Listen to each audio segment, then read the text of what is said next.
Hi, my name is Ethan Mars with the Boys and Girls Club of Dane County. Today we're going to be talking about the science of slime.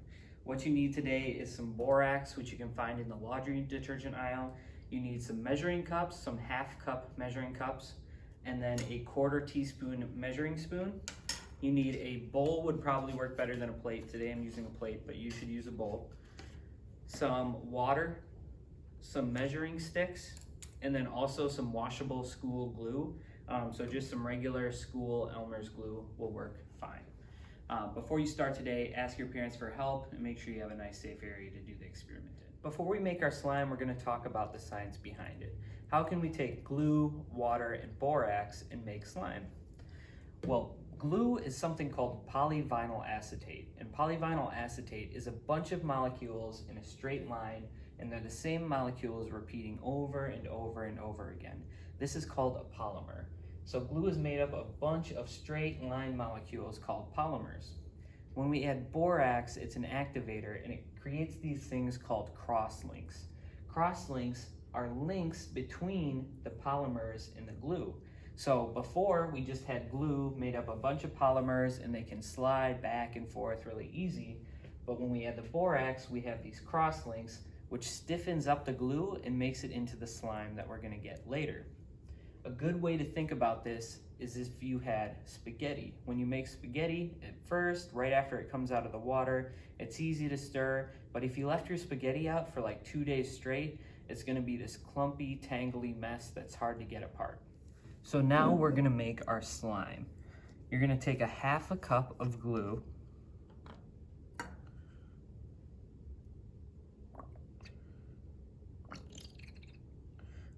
which is almost a full bottle of glue, and pour it in your bowl, or in this case, my plate. And then you're going to take a 1/2 cup of water, and you're going to mix it with your glue. So I am going to use a stirring stick.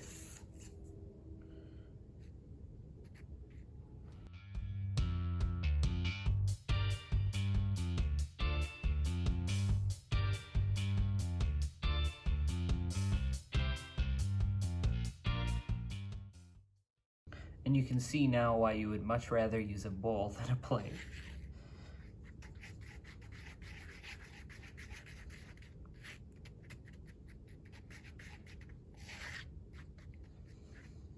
Now that you've mixed your glue and water, 1/2 cup of glue and 1/2 cup of water together, you want to take a 1/4 teaspoon of borax and put it into something you can mix in. And then we're going to do a 1/2 cup of water, and then mix that around really good.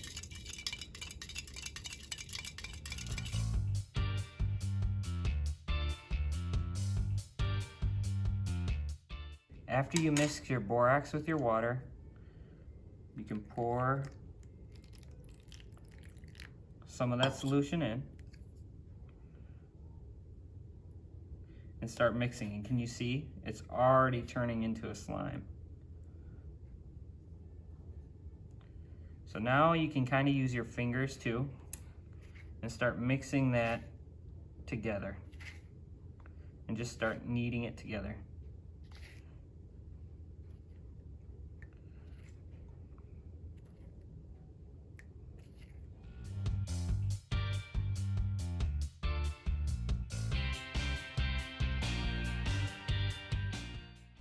And if your slime is still really slimy, you can add more of your borax solution.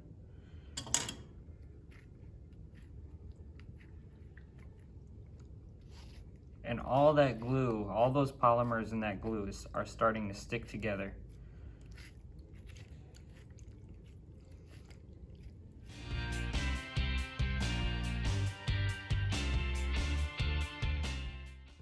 So what we have left over is a slime. And the more you mix it, the more you can kind of get that water out, and you can let that water drip down.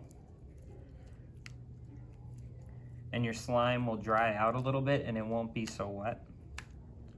But now you have this slime that you can pull and break and have fun with. Now that we've made our slime, let's review the science behind it. We took our glue, our polyvinyl acetate, and our water, and we mixed it together on the plate. When you do that, all you have is this mixture of polymers that can slide back and forth no problem. Then we took our borax powder and mixed it with water. That borax powder was our activator.